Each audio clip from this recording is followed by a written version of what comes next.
moment, Mahogany and England's Rose. As we said, Nick Chady, top commentator in Trinidad and Tobago. Let's go over to him now to find out what's happening in TNT. We heard the striking news this morning that the coronavirus cases in Trinidad and Tobago, numbering 17 on Friday, and on Saturday morning, it moves from 17 to 49. Nick Chady, welcome to Sportsmax Saturday Live. Great to have you on our show. Thank you very much, Lance, and it's wonderful to be here again.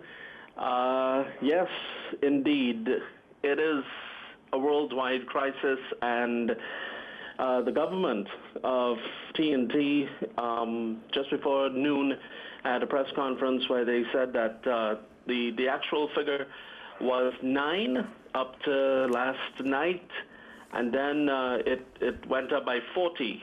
So it's correct that 49 people have the COVID-19 in Trinidad. But I'll tell you something. The 9 cases, those were people who came in from overseas. Then they brought in 68 people who went on a cruise. They did not heed the government's warning to not go on vacations and stuff. They still went ahead, went on this particular cruise, and now they have been tested. Out of the 68 people, 40 of them now have confirmed positive results of the COVID-19. So, you know, they say that people in TNT, they are party people, and they don't take things too serious. Well, some of them, that is. Those are the some that they're talking about, because they said no vacations, nothing like that. These people still went on this cruise, and now they've brought it back into the country. But the good news is that since they arrived, from their arrival at the airport, they were taken to a quarantine center, and that's where they are. So hopefully there was no spreading from those 40 people. Okay, so just a confirmation then that the Trinidad and Tobago numbers for the COVID-19 virus dramatically, strikingly moving from 9 overnight and to 49 at the moment. And they were in quarantine, you're saying, Nick. So the expectation is that certainly as far as those cruise passengers were concerned, is relatively contained. What's the mood like in Trinidad and Tobago since this story? Because we understand that the Prime Minister, Dr. Keith Rowley, held an urgent press conference this morning, which I'm pretty certain TNT citizens were glued into. Yes, including myself. And, you know, it's very, very, very quiet. The place is like a ghost town, to be honest. And, well, as you know, and as the world knows, most people are only heading to the supermarkets and stuff to see what they could get last minute. But because of this new 40 that was announced, you know, I would suspect, because I am home, but I would suspect that out the road would be a little bit crazy. Like, for instance, the markets, the farmers markets and stuff, you have to line up to be allowed to go in, just a group of people at a time. And police are policing the markets and stuff too. So it's very interesting. I mean, I think what the government is doing is the right thing. That's my personal opinion. I'm not politically affiliated with anybody, but I think that what the government is doing currently is the right thing. And I would believe that the 49 or the 40 people who have now been tested did not get a chance to spread this virus, because they were quarantined from the airplane from the time they arrived. So I am hopeful. God is still on the throne, and it would not climb any further, or if it has to climb, it would be at a minimum. Yeah. Nick, there wasn't racing scheduled for this Saturday at Santa Rosa Park in Arima. But the Arima Race Club has already called off the March 28 race meet for next week, and racing is on hold until further notice. Can you talk to us more about that? Well, I will talk as much as I know, and what I know is yes, they have called off the 28th.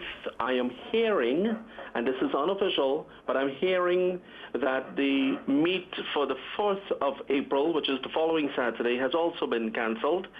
And the next day that they're expecting to run or hoping to run will be Easter Monday, which is the 13th. So for now, just the 28th has been cancelled, but again, you're hearing that the 4th will be cancelled as well. We'll just have to wait and see.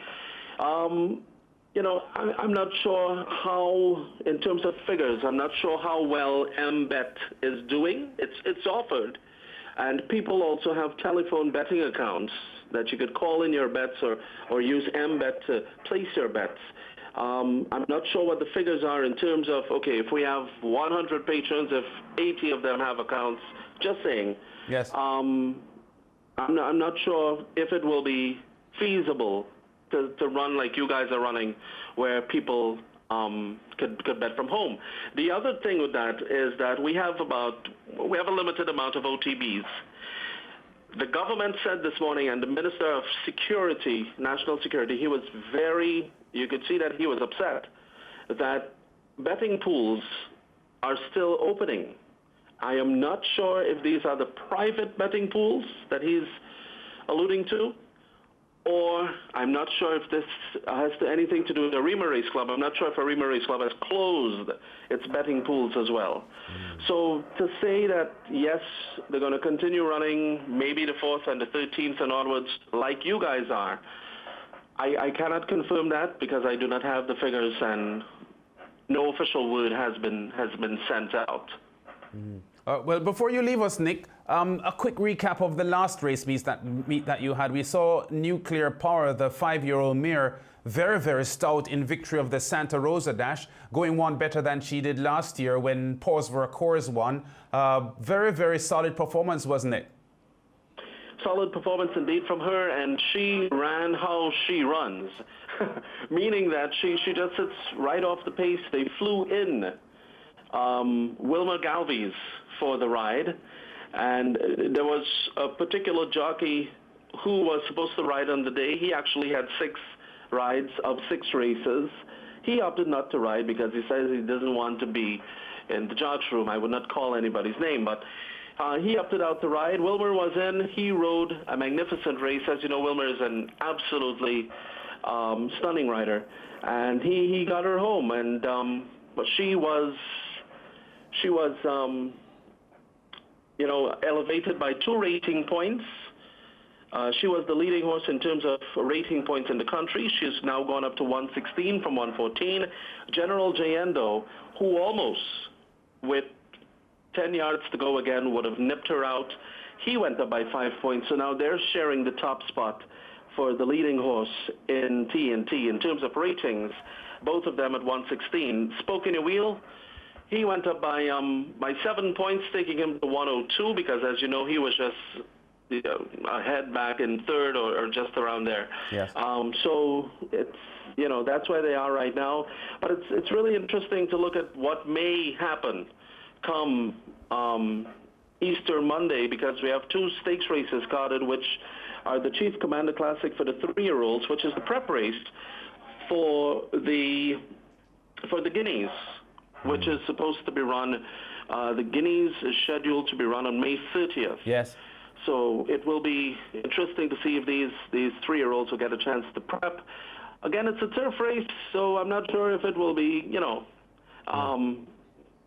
good for them or not. Yeah. Bella Riva headlines this group at what she's done last year. She was the champion 2-year-old filly. She was the champion 2-year-old altogether. So she headlines that field for the Chief Commander on the turf over 1 mile. And again, for Easter Monday, they have carded the Champagne Stakes as well, where Spoke in a Wheel, General JN, Juice Man is in there, Overanalyzation, Apocalypse, just to name a few. They have been nominated as well to go a mile on Yes. the turf in the Champagne if it comes off on the 13th, Easter Monday. All right, well, Nick, certainly great talking to you here on the Sportsmax Saturday live presentation, because we are, as you know, carrying live coverage here at Caymanas Park. You made a couple of trips here to Jamaica to be a guest commentator. It was a pleasure having you here, and I'm expecting that you'll probably be enjoying the racing on television here on Sportsmax, since Trinidad is blank with racing today and next week as well. Yes, I am tuned in, and just to touch on a quick note, St. Lucia has postponed their race day as well. As you know, I'm the announcer over there in St. Lucia as well, so they have cancelled racing for this weekend too. So we'll have to look in, with a close eye to see what's happening over there. As you know, they have only started and have 2 race days so far. Yeah. All right, Nick, thanks a lot. If we have to get back in touch with you later on today, because a lot of things are happening almost hourly here globally as we monitor the coronavirus outbreak and the impact it is having on sport and particularly horse racing. But thanks for talking to us. Yes, you're most welcome, and thanks for having me as usual. Yeah. And to you guys, to those of you in TV land and the world over, guys, be safe.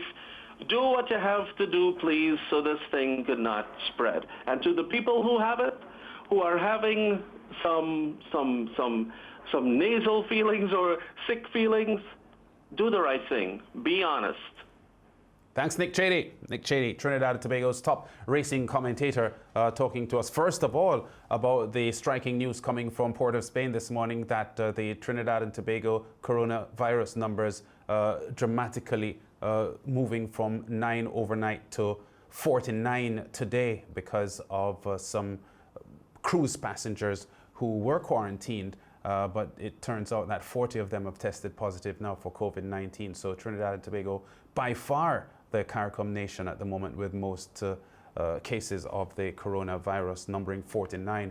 I think Jamaica at 17 at the moment. The rest of the region